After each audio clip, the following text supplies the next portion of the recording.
From ABC News, World News Sunday, here's Forrest Sawyer. Good evening. Scientists are now hopeful the danger of a catastrophic volcanic eruption in the Philippines may be passing. But tens of thousands of people who have already lived through several smaller eruptions are taking no chances. They have fled their homes, and the U.S. military is pulling out all 20,000 dependents from the islands. The death toll from the newly awakened volcano called Mount Pinatubo, now around 100 and climbing. ABC's Mark Litke has more.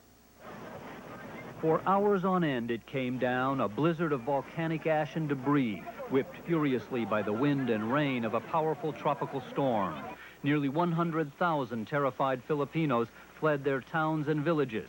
Many huddled through the night in makeshift evacuation centers. Only with morning did they learn the full extent of the disaster. Towns more than 25 miles away were nearly buried in ash and mud. The roofs of buildings collapsed under the weight of the sludge. A church, a bus station, a row of small businesses, all in shambles. Several people were crushed to death. Ironically, the hardest hit area was Olongapo City, home of the U.S. naval base at Subic Bay. Only last week, 15,000 Americans from Clark Air Base were brought here because this area was supposed to be safer. Our view all along was that Subic was outside the affected zone. It's about 40 kilometers, maybe 25 miles from the volcano. Clearly not far enough. 50 buildings on the base have collapsed. One American was killed. Though not abandoned like Clark Airfield, Subic Bay is also effectively shut down. Citing both the chaos and potential danger, the military is now evacuating families of all U.S. personnel from the two bases.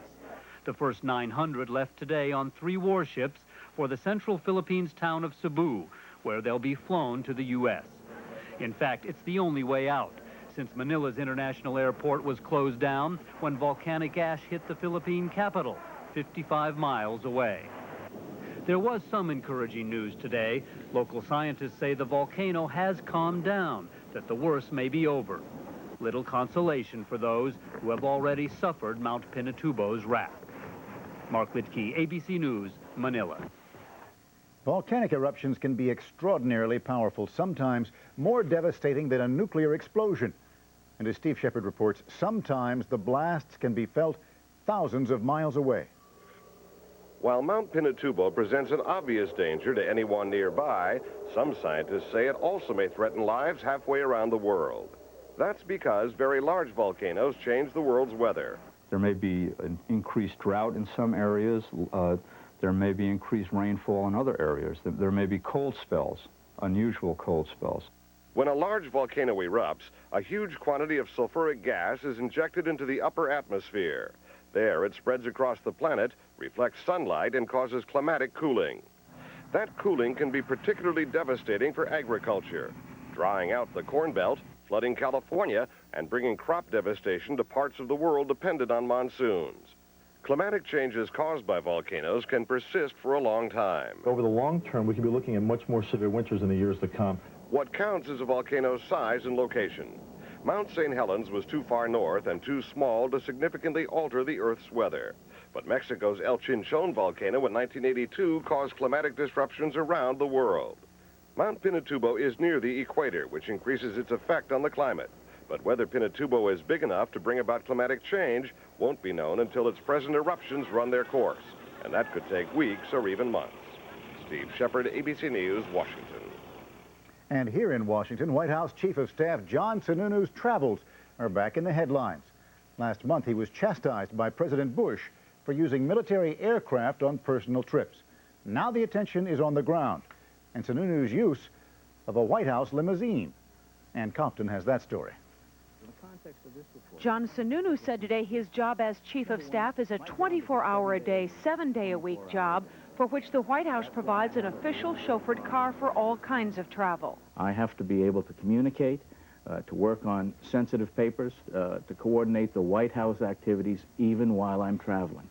Sununu confirmed he was driven to New York in a White House car last Wednesday for personal business. At the auction house Christie's, he attended a rare stamp auction. Sununu said he was able to keep in constant telephone contact from the car. Even while involved in other activities. I constantly have to go and communicate back to the White House every 10 or 15 minutes to make sure what's going on. Governor. Why then, Sununu was asked, did he send the car back empty after a Republican fundraising dinner and fly home on a corporate jet? And why did he not get prior approval from the White House counsel? I don't have to check in advance for my automobile travel, Sam. Just the airplane travel. And Boyd and Gray approved the corporate travel. In California, aides traveling with President Bush this weekend say Sununu's chauffeur drive was appropriate under White House rules. Yet some Republican insiders predict the Sununu watch can only intensify as President Bush faces re-election next year.